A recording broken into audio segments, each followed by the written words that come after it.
Selamat pagi dan selamat hari Sabat saya ucapkan kepada semua yang mengikuti kebaktian online kita pada pagi ini. Bersama dengan anda, saya Molly akan memimpin acara kebaktian kita pada Sabat ini. Sabat ini merupakan Sabat pertama dalam kuartal keempat tahun 2021. Sesi sekolah Sabat kita akan dimulakan dengan lagu puji-pujian yang akan dipimpin oleh Saudari Zeren Tien. Setelah itu kita akan mendengar berita mission yang akan disampaikan oleh Saudari Ratna. Cerita kanak-kanak pada Sabat ini akan dikendalikan oleh Jabatan Pelayanan Kanak-kanak Mission Sarawak. Ringkasan cornerstone pada Sabat ini akan disampaikan oleh Pastor Bruce Baun. Pelajaran sekolah Sabat kita akan disampaikan oleh Pastor Sabat Dusit.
Selamat pagi dan selamat hari Sabat.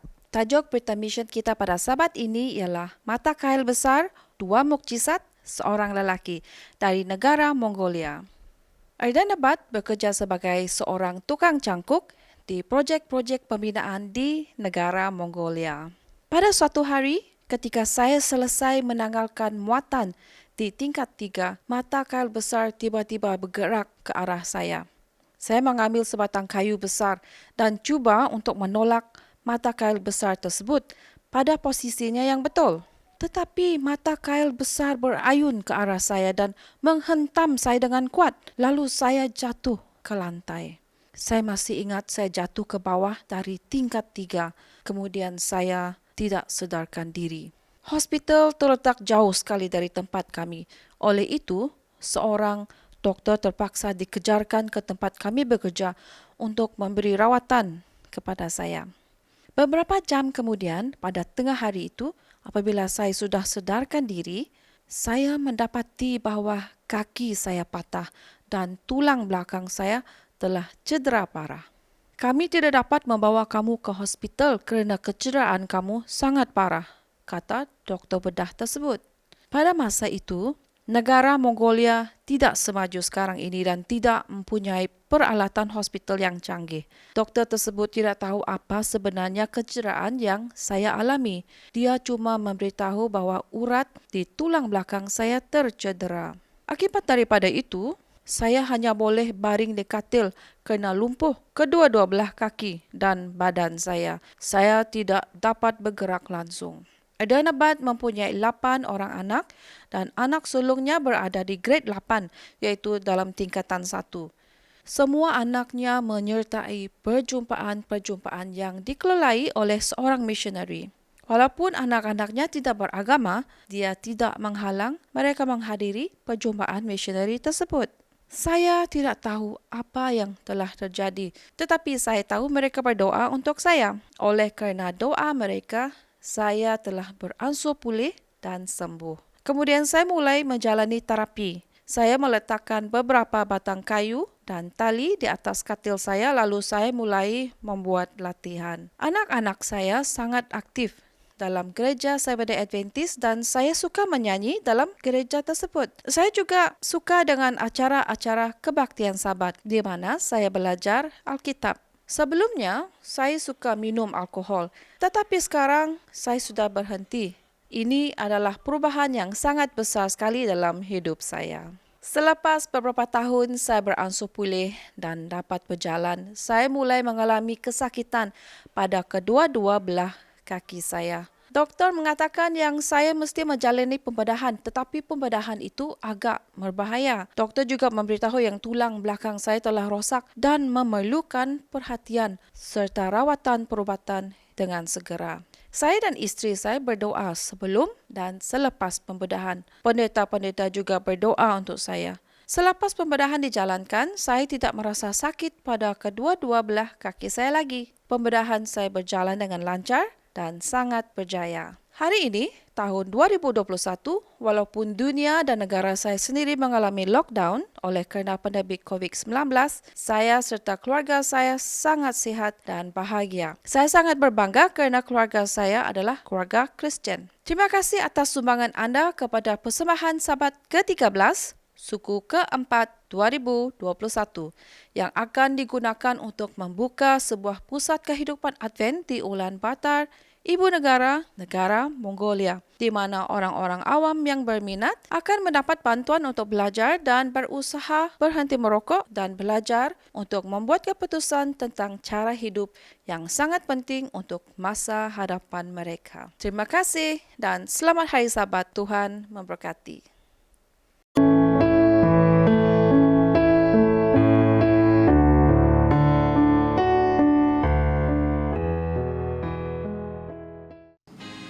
Selamat pagi dan selamat Hari Sabat anak-anak sekalian. Saya, Aunty Nelia dari Gereja Engkeruh Mawang akan menyampaikan pelajaran Alkitab yang bertajuk Gergasi dan Belalang. Untuk pelajaran Alkitab hari ini, mari kita sama-sama buka dan rujuk di dalam buku Bilangan 13 dan 14.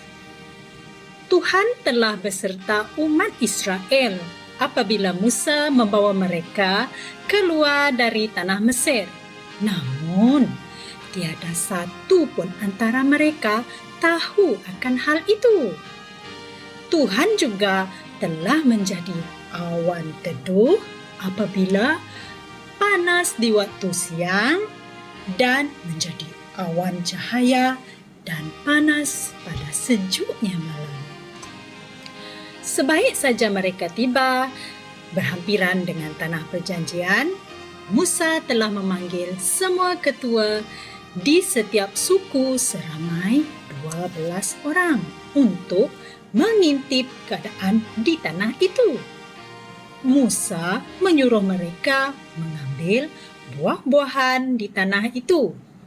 Selepas 40 hari, para pengintip tersebut pun pulang dan memberi laporan kepada Musa. Kaleb, seorang lelaki yang tinggi dan gagah dari keturunan Judah, sangat teruja untuk menyampaikan laporan. Begitu juga dengan Joshua, pemimpin muda dari kaum Efraim, juga membawa kabar berita. Tanah itu mempunyai susu dan madu, sama seperti yang dinyatakan oleh Tuhan, kata Kaleb dan Joshua.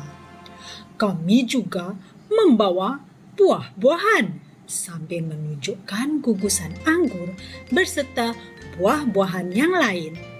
Namun, beberapa pengintip yang lain memberitahu mengenai tembok di kota dan gergasi yang mereka lihat di tanah itu. Orang ramai yang mendengar akan hal itu mulai mengeluh dan merungut. Kaleb melihat situasi itu lalu berdiri di antara Musa dan orang lain lalu berkata, "Kita boleh naik sekaligus mengambil tanah itu. Tanah itu sangat baik. Kita dapat melakukannya." "Bagaimana kita dapat melakukan hal itu?" balas ke-10 pengintip yang lain. "Kita berasa seperti belalang di samping orang-orang itu. Begitulah rupa kami kepada mereka," tambah mereka lagi. Pada waktu itu, umat Israel mula meninggikan suara dan menangis sepanjang malam. "Lebih baik kami mati di Mesir atau bahkan di padang belantara." Mereka meratap dengan tangisan. "Mengapa Tuhan membawa kami ke tanah ini? Kita akan mati dalam peperangan dan istri serta anak-anak kita akan ditangkap. Mari kita pulang ke Mesir."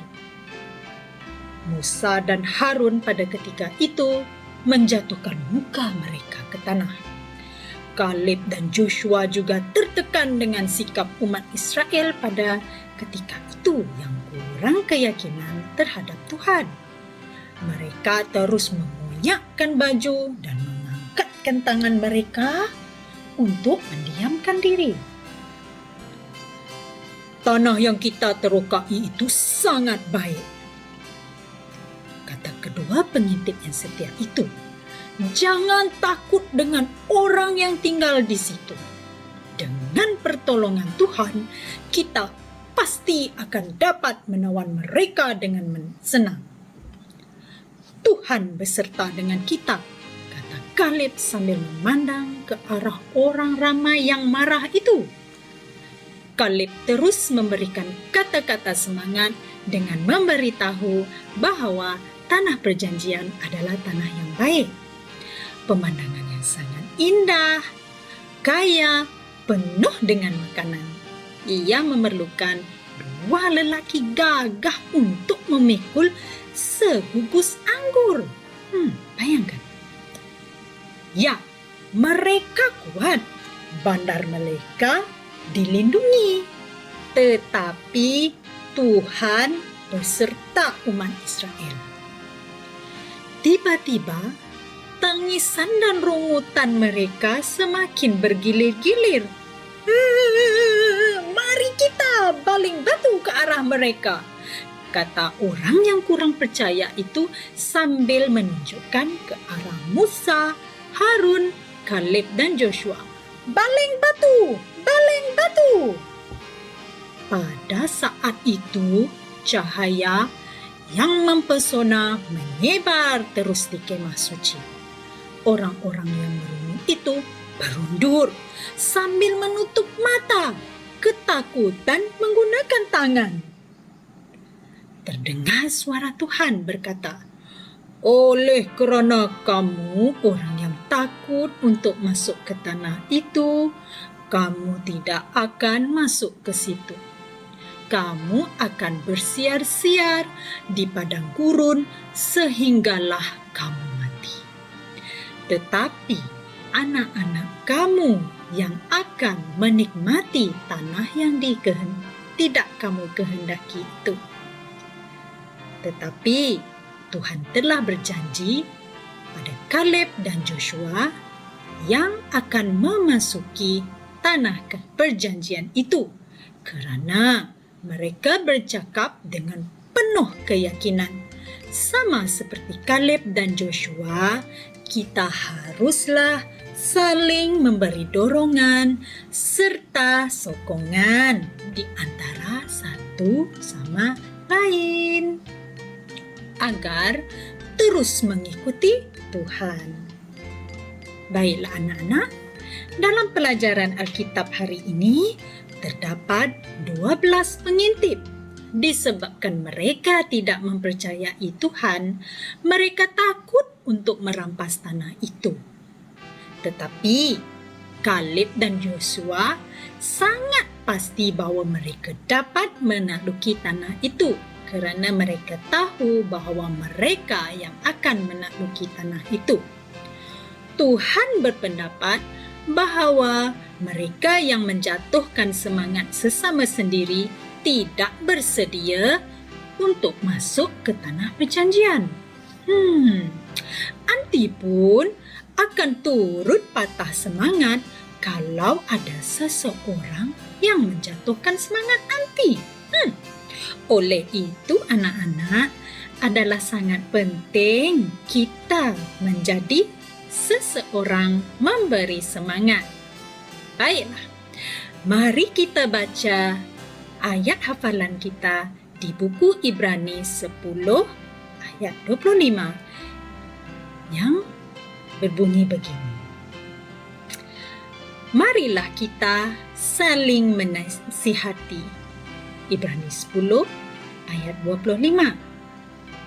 Sekarang kita bacakan mesej kita bersama-sama. Kita mendorong satu sama lain mengikuti Tuhan. Hai.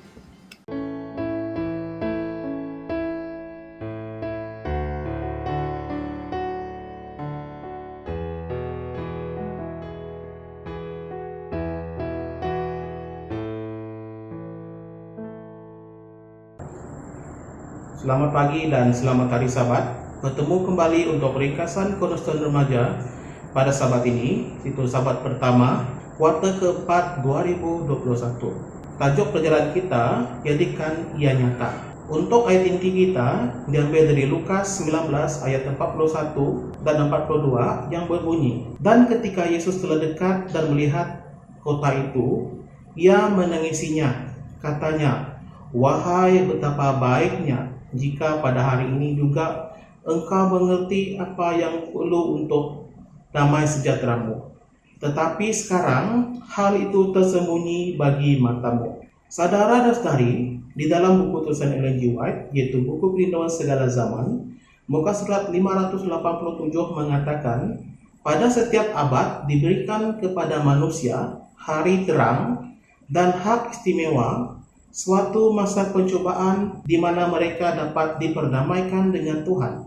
Tetapi rahmat ini ada batasnya. Kemurahan mereka mungkin memohon bertahun-tahun lamanya, tetapi diremehkan dan ditolak. Tetapi akan datang waktu bila kemurahan memberikan permohonan yang terbaik, yang terakhir. Hati menjadi begitu keras sehingga tidak lagi menyambut bisikan Roh Tuhan.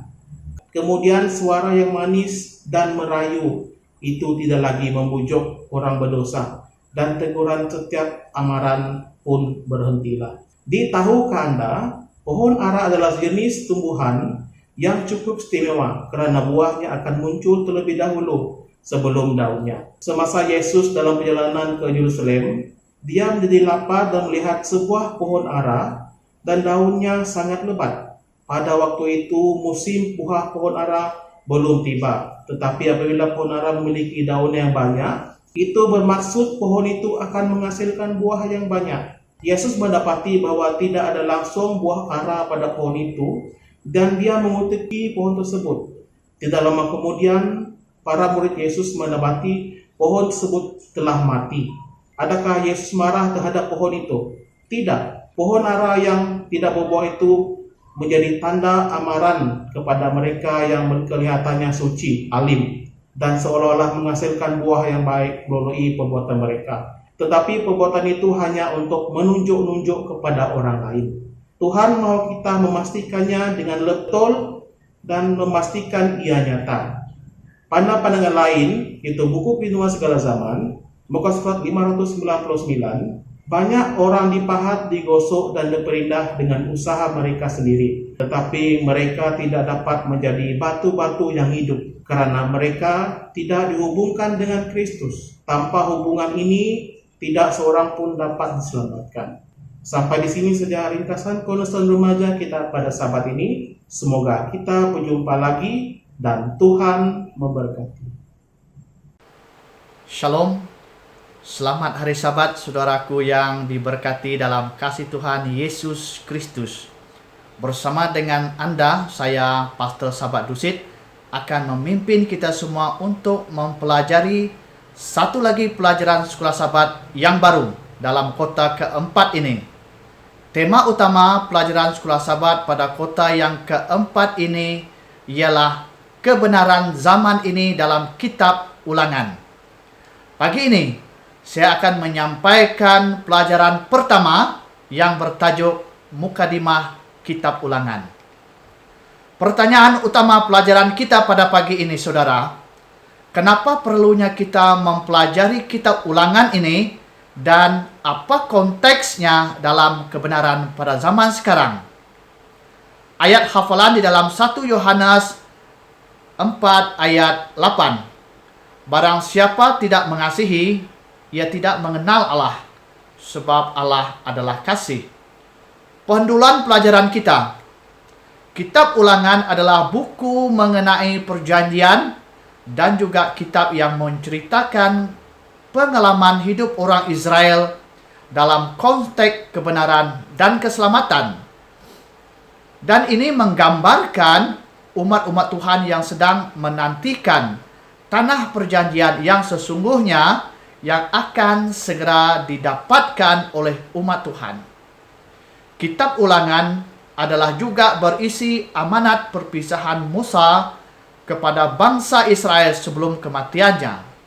Untuk memahami dengan benar, kita harus meninjau konteks yang lebih luas dari pemberontakan Lucifer hingga 40 tahun bangsa Israel di padang gurun. Saudara, buku ini berisi 4 pidato, yaitu suatu pendahuluan sejarah, suatu tinjauan hukum, suatu seruan untuk memegang perjanjian, dan suatu panggilan terakhir untuk membaca dan mengingat hukum, nyanyian Musa, berkatnya, dan perpisahan sebelum dia meninggal.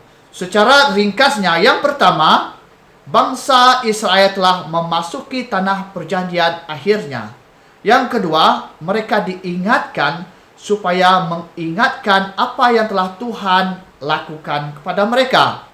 Ketiga, Tuhan meminta sesuatu kepada bangsa itu, yaitu perlu mengasihi Tuhan dengan segenap hati dan segenap jiwa. Dan yang keempat ialah sebagai respon untuk menunjukkan kasih itu ialah perlu mematuhi semua perintah-perintahnya. Topik-topik perbincangan. Yang pertama, pertentangan besar. Kedua, pemberontakan manusia. Yang ketiga, panggilan Abraham. Keempat, perjanjian di Sinai. Dan yang kelima ialah 40 tahun di padang gurun.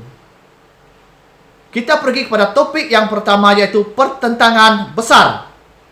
Pertanyaan, mengapa Tuhan izinkan makhluk ciptaannya benar-benar memiliki sifat untuk mengasihi?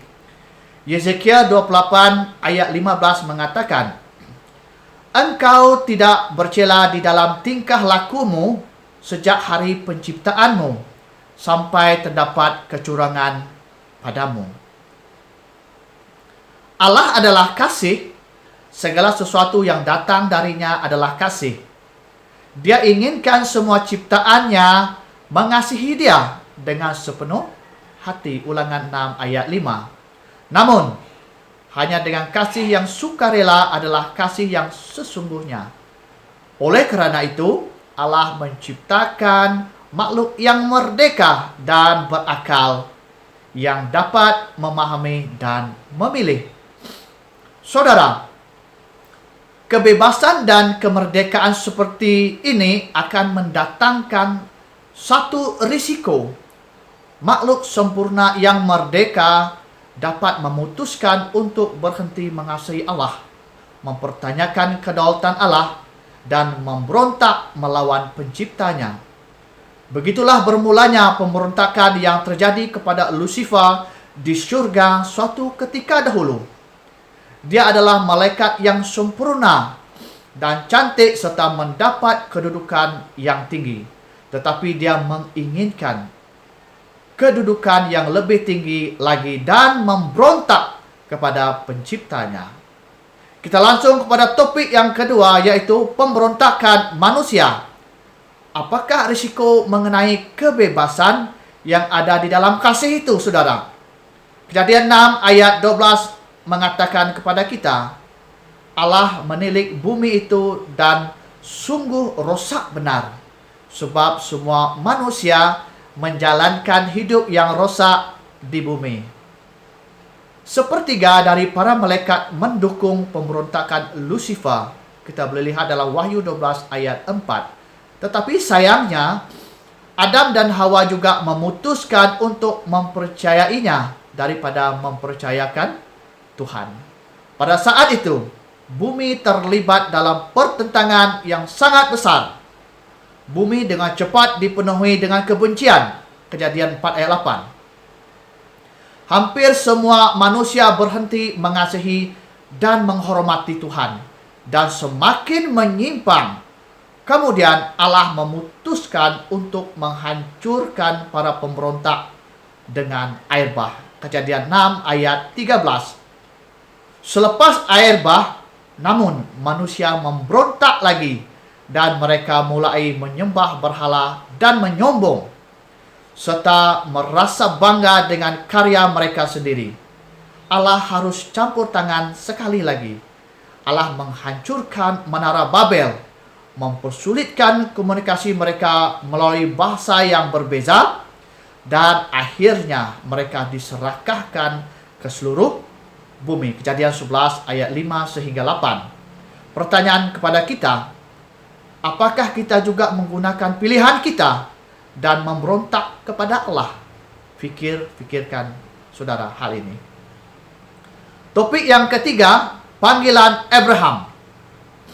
Pertanyaan, mengapakah Tuhan memanggil Abraham dan bagaimanakah kita memahami apa yang Tuhan janji untuk dilakukan melalui Abraham? Kejadian 12 ayat 3 mengatakan, dan olehmu kaum di muka bumi akan mendapat berkat. Saudara, setelah penyebaran di Babel, Tuhan memanggil seorang, yaitu Abram ataupun Abraham, agar dia dan keturunannya akan memelihara pengetahuan tentang Allah dan membagikan rencana keselamatan kepada semua orang.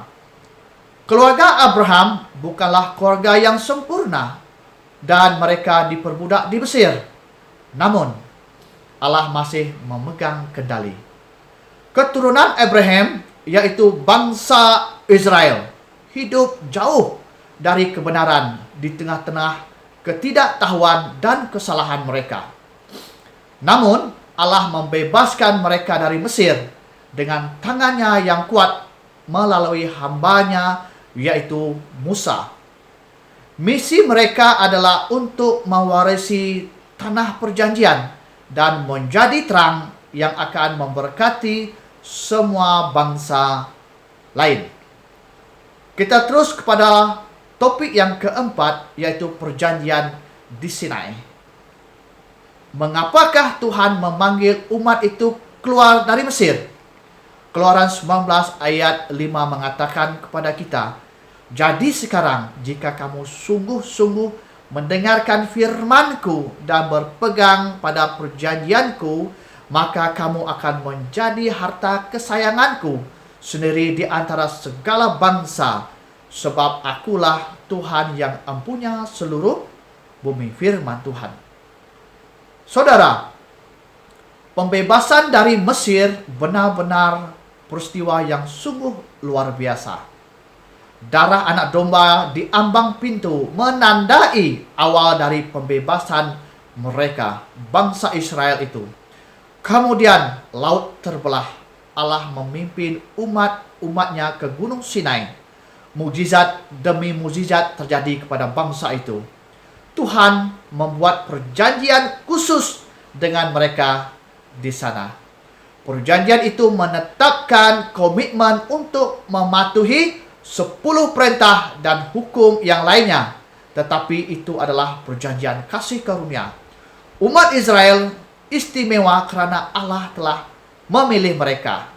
Bukan karena mereka memiliki kualitas yang khusus atau memberikan sesuatu yang istimewa.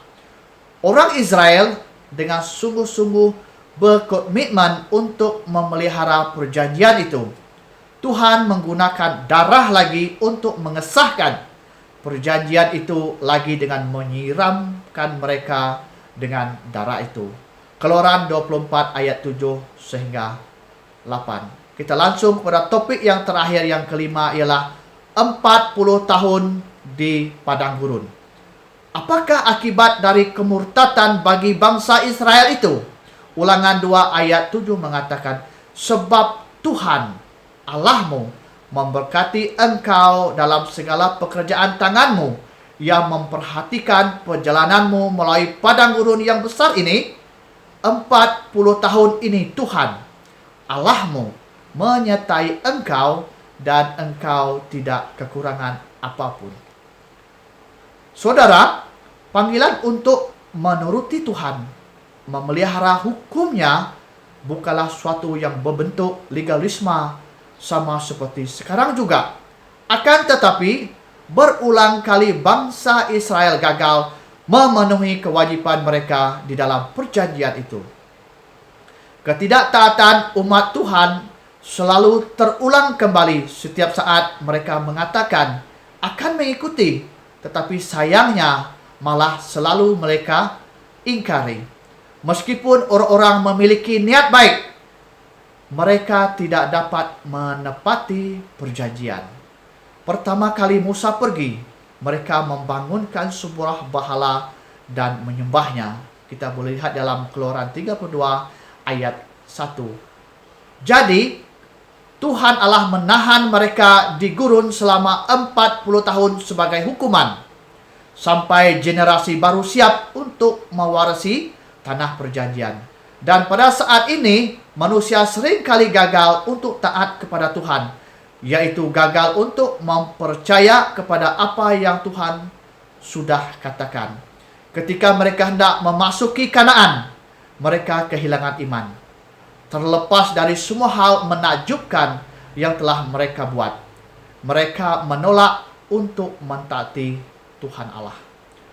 Musa bertugas mendorong generasi baru untuk memperbaharui perjanjian dengan mereka. Inilah yang dimaksudkan dengan kitab Ulangan. Pena Inspirasi mengatakan kepada kita, prinsip-prinsip yang dibentangkan dalam buku Ulangan sebagai petunjuk kepada orang Israel harus diikuti oleh umat Allah sampai masa kesudahan. Kemakmuran sejati bergantung atas hubungan perjanjian kita dengan Allah selama-lamanya. Kita tidak akan dapat mengadakan suatu prinsip dengan jalan, yaitu mengadakan persekutuan dengan orang-orang yang tidak takut kepadanya. Baik saudara, kesimpulan pelajaran kita pada pagi ini. Yang pertama, saat ini manusia dihadapkan pada pertentangan antara kasih dan dosa. Yang kedua, seperti orang Israel sebelum masuk negeri Kanaan, 40 tahun di padang gurun mereka dididik oleh Tuhan. Begitupun sekarang, semua umat Tuhan dididik, ditempa di dunia ini melalui peristiwa 7 sangkakala agar ada pertobatan. Yang ketiga, kitab Ulangan adalah sebuah panggilan untuk mempelajari dan mengajarkan firman Tuhan. Dan yang terakhir, yang keempat ialah kita lihat di dalam Ulangan 6 ayat 7. Demikian firman Tuhan. Haruslah engkau mengajarkannya berulang-ulang kepada anak-anakmu dan membicarakannya apabila engkau sedang dalam perjalanan, apabila engkau berbaring, dan apabila engkau bangun. Amin. Sekian saja pelajaran ringkasan Sekolah Sabat yang saya sampaikan kepada kita semua pada pagi ini. Kiranya Tuhan memberkati kita semua. Shalom, selamat hari Sabat.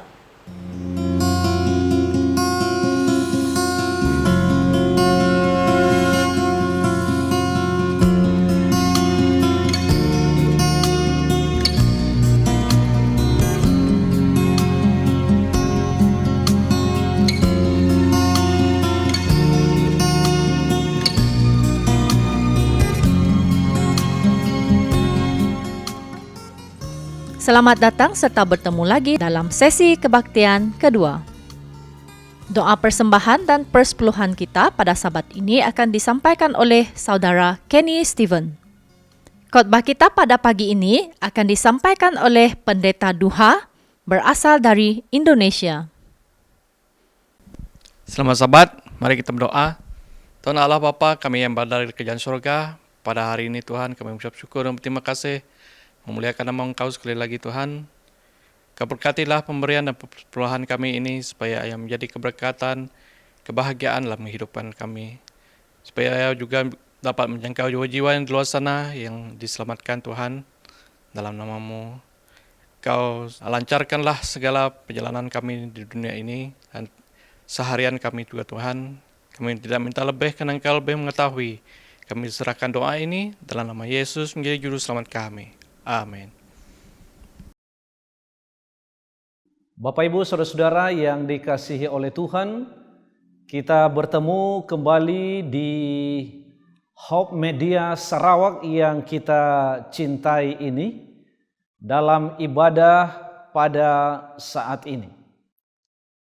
Saudara-saudara, patut kita menyampaikan rasa syukur kepada Tuhan yang Maha Esa atas kuasa, keselamatan dan perlindungannya bagi kita sampai pada saat ini. Kita akan membahas firman Tuhan dengan judul Resep Allah untuk Hati Seperti Akan. Seluruh judul ini, saudara-saudara, kita akan bahas dalam konteks Alkitab Yosua pasal yang ke-7 ayat 1 sampai ayat yang ke-28.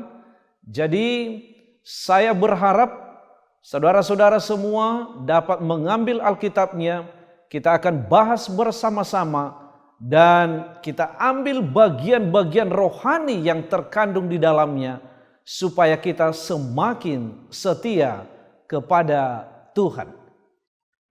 Bapak Ibu yang Yesus kasihi, Israel baru saja terlibat dalam penaklukan militer terbesar dalam sejarah mereka.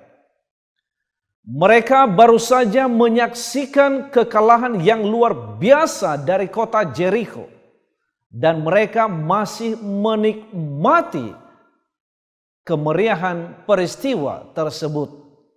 Namun di dalam ayat yang pertama memberitahukan kita bahwa Tuhan marah dengan orang-orang Israel karena mereka mengira bahwa semuanya baik-baik saja. Israel, saudara-saudara, mereka mengatakan bahwa semuanya akan baik-baik saja. Mereka mengira bahwa mereka sedang berdiri di tepi rentetan kemenangan yang besar yang akan membuat mereka menaklukkan seluruh tanah perjanjian. Akan tetapi, mereka tidak mengetahui bahwa ada masalah di perkemahan tersebut. Ada seseorang di tengah-tengah mereka yang menyebabkan masalah bagi seluruh keluarga Allah. Dan apa yang terjadi?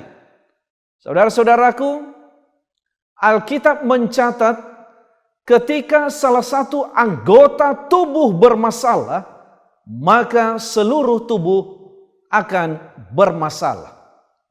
Kenapa itu bisa terjadi? Karena kita bukanlah pulau bagi diri kita sendiri. Apa yang kita lakukan mempengaruhi seluruh tubuh gereja. Kita akan melihat kebenaran ini dalam kisah yang kita akan bahas pada malam hari ini. Saudara-saudara, suhu rohani seseorang memiliki efek yang dalam pada seluruh tubuh Kristus. Keinginan saya untuk mengkhotbahkan pekabaran ini, saudara-saudara, supaya kita menyelidiki hati kita masing-masing dan memeriksa hidup kita pada saat ini.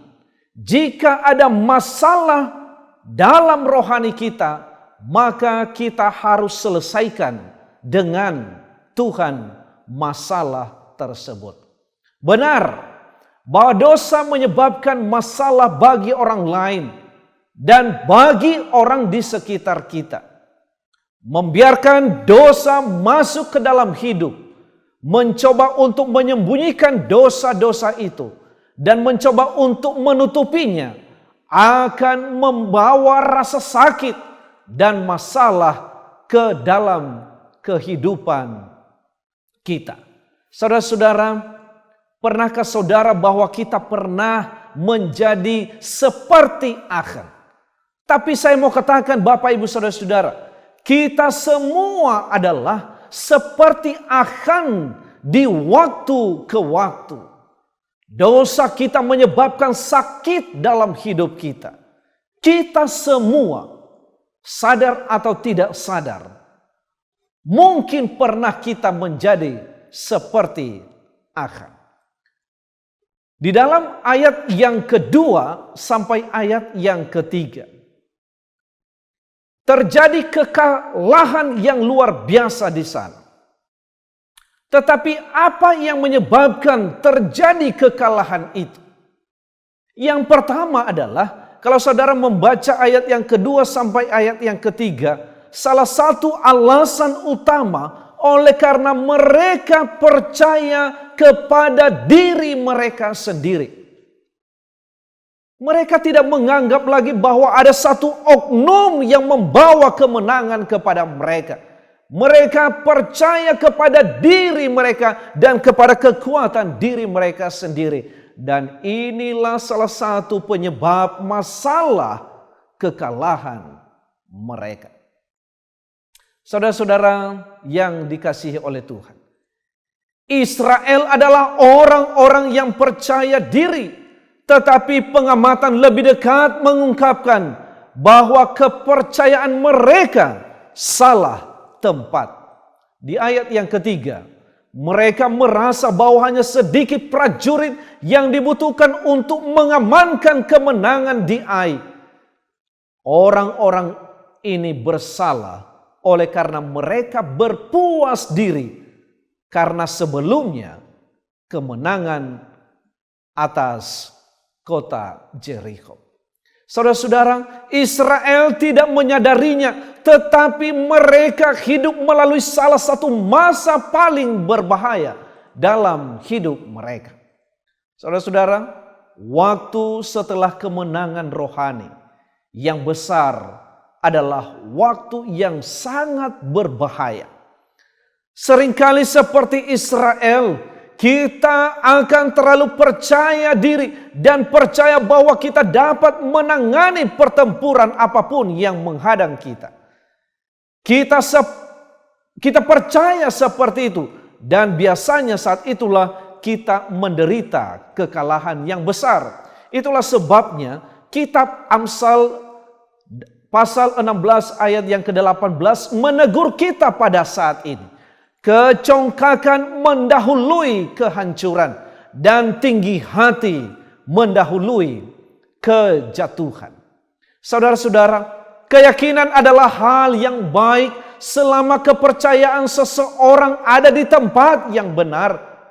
Ketika berjalan dengan harapan dan keyakinan kepada Tuhan, akan memenangkan kemenangan. Tetapi ketika berjalan dengan keyakinan pada kekuatan dan kemampuan sendiri, kita ditakdirkan untuk mengalami kegagalan. Bapak, Ibu, saudara-saudara yang dikasihi oleh Tuhan, Israel ditaklukkan oleh Ai.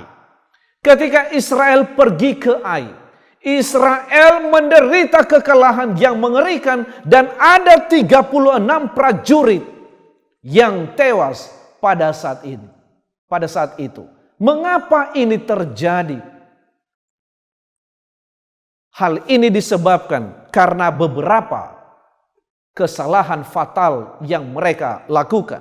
Yang pertama, kesalahan fatal yang mereka lakukan, mereka tidak mencari Tuhan dalam pertempuran itu.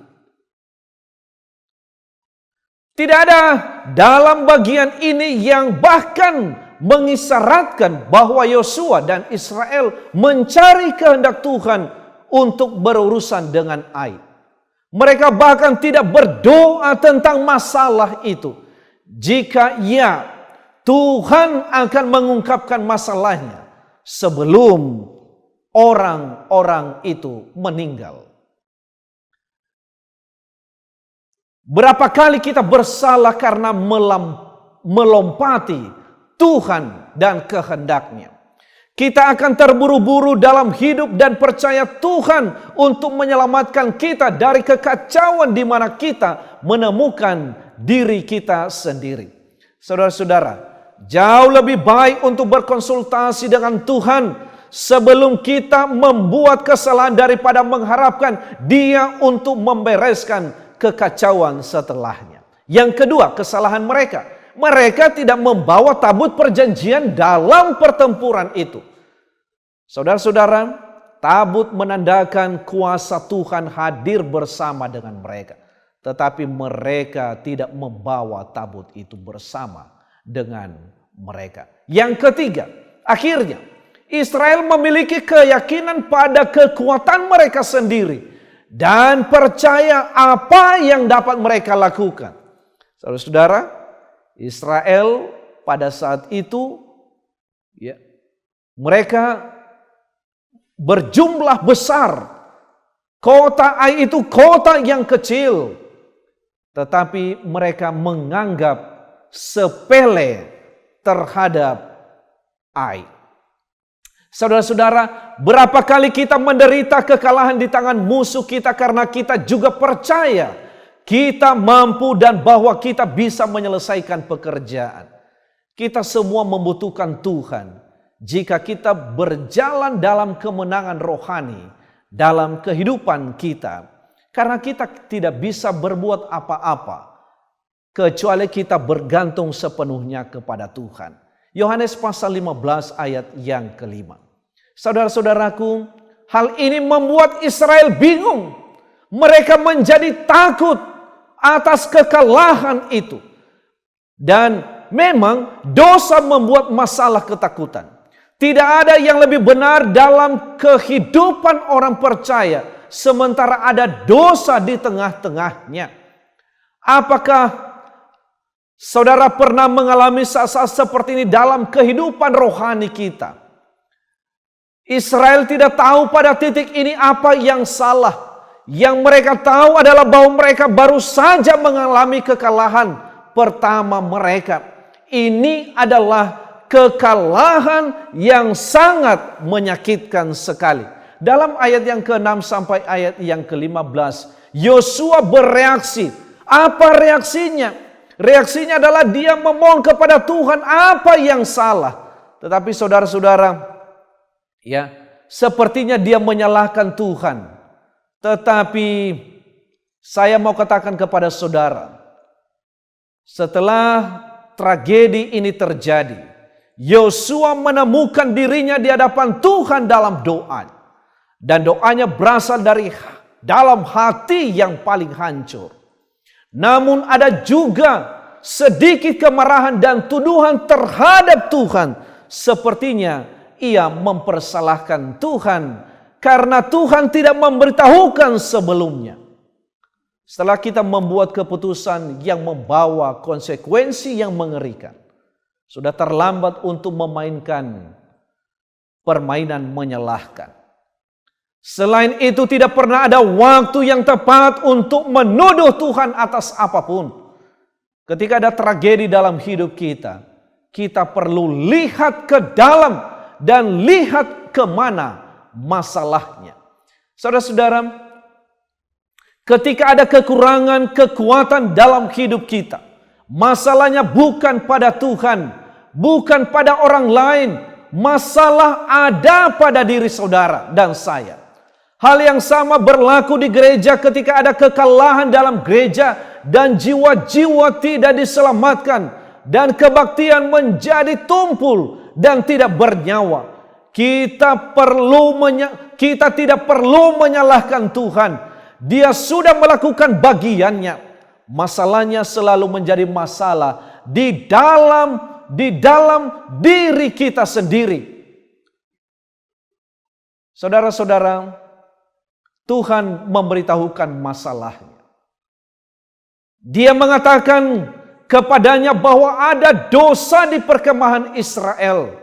Dia memberitahu Yosua bahwa dosa inilah yang menghalangi kuasanya.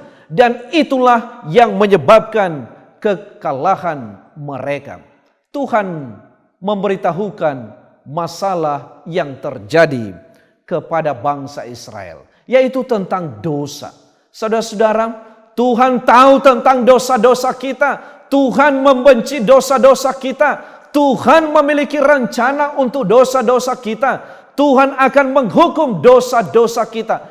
Dosa mempengaruhi orang yang ada di sekitar kita. Saudara-saudara, kita tidak dapat berbuat dosa dalam ruang hampa. Dosa-dosa kita dan saya memiliki kemampuan untuk diturunkan secara drastis suhu rohani gereja. Saudara-saudara, dosa menghalangi pekerjaan Tuhan.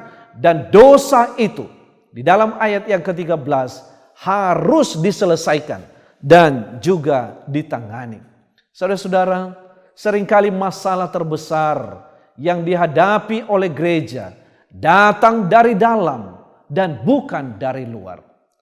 Bukan air di luar perahu yang menyebabkan masalah, melainkan air di bagian dalam perahu yang menyebabkan masalah.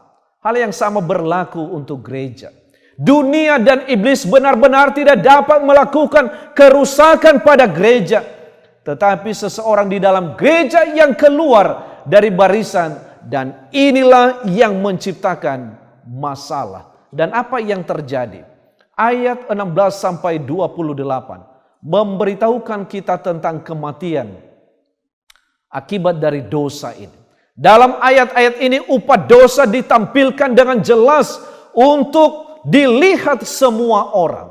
Saudara-saudaraku, menemukan orang yang membuat masalah. Dalam ayat 16 sampai ayat yang ke-18. Tuhan tahu siapa yang bersalah. Mengapa dia tidak memberitahukan kepada Yosua siapa yang mereka cari. Saudara-saudaraku yang dikasihi oleh Tuhan. Pelajaran bagi kita perlu dipelajari dengan baik. Tuhan sudah mengetahui dosa-dosa kita. Dan jarinya semakin dekat dan dekat dengan hidup kita. Suatu hari nanti Dia akan menunjukkan hal-hal dalam hidup kita yang perlu diungkapkan. Itu hanya masalah waktu. Itu hanya masalah waktu saja, saudara-saudara. Maka sebelum Tuhan datang dan membuka dosa-dosa saudara, selesaikan itu dengan Tuhan. Saudara yang terkasih di dalam nama Tuhan. Di dalam ayat yang ke-19 sampai 21, bagaimana dosa itu muncul? Bagaimana dosa itu dibahas? Sekarang dosa telah terbuka di tempat terbuka, itu harus ditangani. Perhatikan dua aspek dalam bagian ini. Ayat 19, perasaan iba Yosua kepada Achan pada saat itu.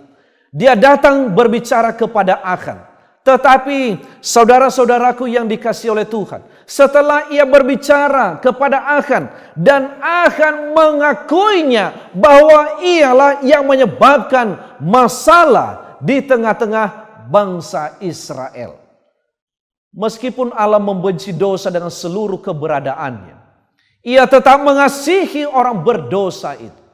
Meskipun manusia adalah musuh Allah, Allah tetap ingin agar manusia bertobat dan datang kepadanya untuk keselamatan mereka. Ayat yang ke-20 sampai ayat yang ke-21 akan mengakui dosanya. Dalam sejarah para nabi, tulisan buku Roh Nubuat, halaman 103. Betapa jiwanya telah dipenuhi oleh kegentaran apabila ia melihat suku bangsanya dikalahkan. Kemudian keluarga dan rumah tangganya. Tetapi ia tetap tidak mengadakan pengakuan sampai jari Allah menunjuk pada dirinya. Barulah apabila dosanya tidak dapat disembunyikan lagi, ia mengakui apa yang sebenarnya. Saudara-saudara yang dikasihi oleh Tuhan, siapa menyembunyikan pelanggarannya tidak akan beruntung, tetapi siapa yang mengakuinya dan meninggalkannya akan disayangi. Di dalam kitab Amsal 28 ayat yang ke-13. Saudara-saudara, kita melihat catatan perkembangan dalam dosa Achan ini. Dalam ayat yang ke-21, dia katakan, aku melihat, kemudian aku menginginkan, lalu kemudian aku mengambilnya. Hal ini saudara boleh baca nanti di dalam kitab Yakobus pasal 1 ayat 13 sampai ayat yang ke-15 untuk membandingkan tentang perkembangan dosa yang muncul dalam kehidupan umat Tuhan. Masalah lain akan ditemukan dalam ayat yang ke-21. Akan menyebut hal-hal yang dirampasnya. Saudara-saudara, kata ini merujuk pada barang rampasan yang dapat diklaim oleh tentara penakluk setelah kemenangan. Mari kita lihat apa barang rampasan itu. Namun hal-hal ini bukanlah rampasan sebenarnya. Tuhan mengatakan dalam Yosua pasal 6, 18 sampai ayat 19 bahwa hal-hal ini adalah miliknya. Milik Tuhan. Saudara-saudaraku yang dikasihi oleh Tuhan. Itu tidak boleh menjadi hadiah bagi bangsa Israel. Melainkan untuk ditempatkan dalam perbendaharaan Tuhan. Intinya akan bersalah karena mencuri dari Tuhan. Dan inilah dosanya. Sekali lagi, inilah dosa terbesar yang dilakukan oleh Achan menyebabkan bangsa Israel mengalami kekalahan. Apa dosanya? Mengambil barang yang dikhususkan oleh Tuhan sebagai miliknya yang seharusnya disimpan, dibawa ke dalam perbendaharaan Tuhan. Hati-hati Bapak Ibu Saudara-saudara. Saya mau mengatakan kepada seluruh pecinta Hope Media Sarawak pada saat ini. Umat-umat Tuhan yang diberkati oleh Tuhan. Jangan pernah menyembunyikan milik Tuhan yang mana barang-barang itu sebagai barang yang dikhususkan oleh Tuhan. Kita selalu percaya bahwa persembahan adalah barang yang dikhususkan oleh Tuhan.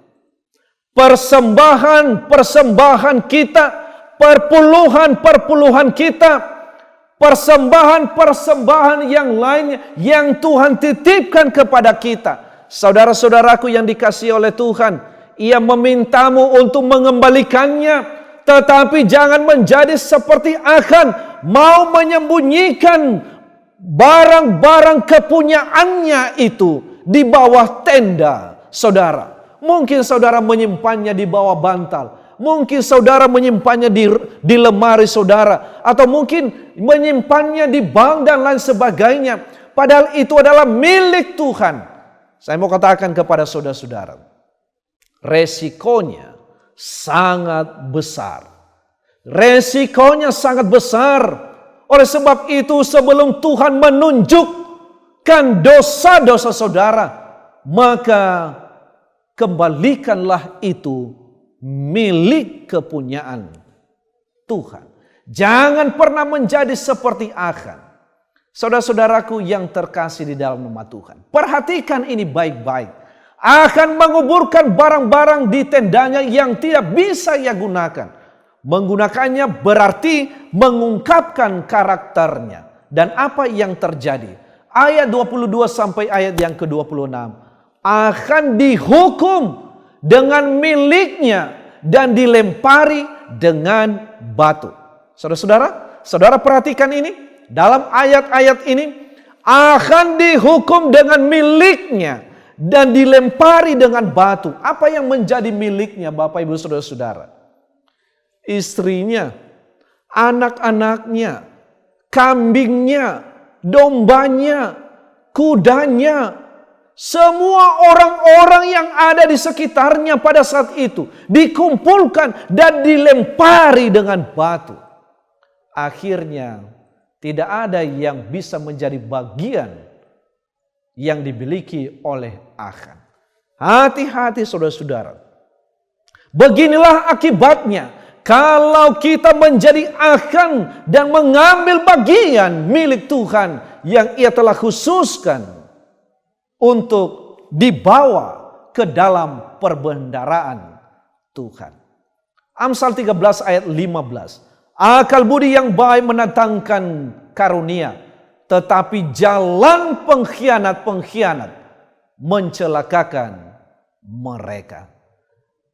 Jika saudara adalah anak Tuhan dan saudara memiliki dosa yang belum diakui, tidak bertobat dalam hati dan dalam kehidupan, saudara perlu tahu bahwa hidup saudara menjadi penghalang bagi rumah tangga, bagi gerejamu, bagi organisasi di mana saudara bekerja. Mungkin itu di dalam perusahaan, mungkin itu di tempat-tempat di mana saudara bekerja. Saudara-saudaraku yang dikasihi oleh Tuhan, Allah mau supaya kita menjadi berkat di mana saja kita berada. Dalam sejarah para nabi halaman 102 jilid 2, di antara anggota-anggota gereja dalam status yang baik dan tetap, amat disayangkan terdapat banyak Achan. Jadi hati-hati saudara-saudara. Dilanjutkan dalam buku itu. Ya, dilanjutkan dalam buku itu. Dosa Achan telah mendatangkan malapetaka ke atas segenap bangsa Israel. Pengaruh yang harus paling ditakuti oleh gereja bukanlah pengaruh dan orang-orang yang menentang dengan terang-terangan orang-orang kafir dan penghujat-penghujat, tetapi pengaruh dari orang-orang yang mengaku diri Kristen tetapi tidak hidup seperti orang Kristen. Mereka inilah yang telah menahan berkat-berkat Allah Israel dan menyebabkan kelemahan di antara umatnya. Saudara-saudaraku yang dikasihi oleh Tuhan. Sebagai kesimpulan kepada kita pada saat ini, dosa akan menciptakan masalah dalam hidup kita jika kita tidak mengakuinya di hadapan Tuhan. Hal ini mengakibatkan resiko yang membahayakan bagi diri kita sendiri. Dosa ini pula mempengaruhi orang-orang yang ada di sekitar kita. Kecuali kita datang mengakui di hadapan Tuhan, maka kuasa dosa itu tidak akan mengintari dan menguasai kita. Jangan korbankan orang-orang yang engkau kasihi demi kesenanganmu sehingga engkau tertarik untuk menyembunyikan milik Tuhan di tendamu atau di mana saja engkau menyimpannya, yang seharusnya itu dibawa dalam perbendaharaan Tuhan. Jangan sembunyikan hal-hal yang dikhususkan oleh Tuhan karena sebab akibat yang akan ditimbulkannya. Saudara-saudaraku yang terkasih di dalam nama Tuhan, jika saudara merasa bahwa saudara telah menjadi akan dan sifat-sifat itu masih engkau miliki pada saat ini, maka melalui panggilan firman Tuhan ini, saya mengajak saudara supaya saudara bertobat kepada Tuhan. Semoga firman ini menjadi berkat bagi kita. Tuhan memberkati kita semua.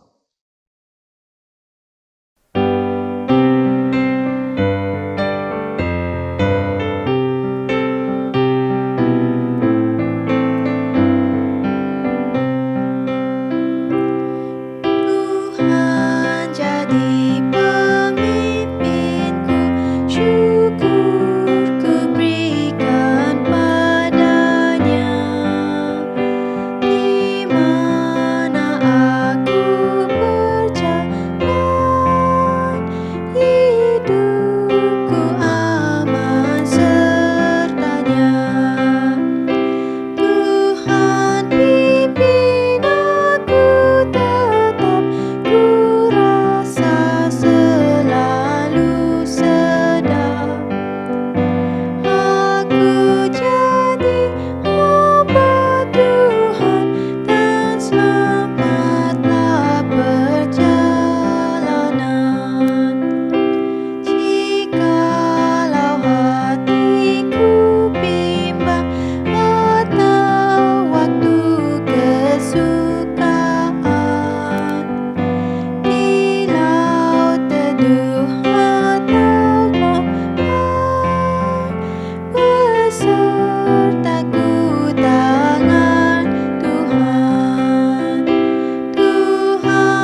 Mari kita tunduk kepala dan berdoa.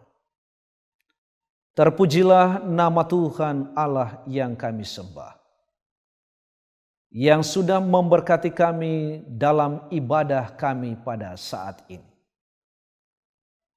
Bersama dengan umat-umat Allah di Hope Media Sarawak,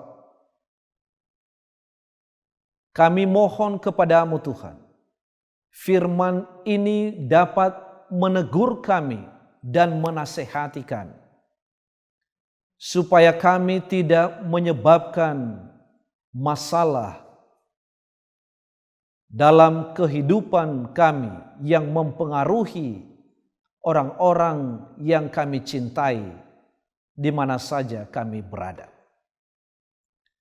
Biarlah kami dapat menghargai milik Tuhan, kepunyaan, barang-barang yang Engkau khususkan yang menjadi milik Tuhan, dan kami siap untuk mengantarkannya dalam perbendaharaan Tuhan, supaya berkat-berkat-Mu melimpah atas kami semua.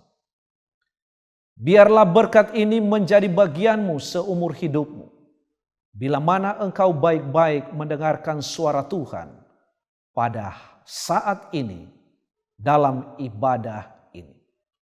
Terimalah damai surgawi dan berkat-Nya yang berkelimpahan dari sekarang sampai selama-lamanya, sebab kami berdoa di dalam nama Tuhan Yesus Juru Selamat kami.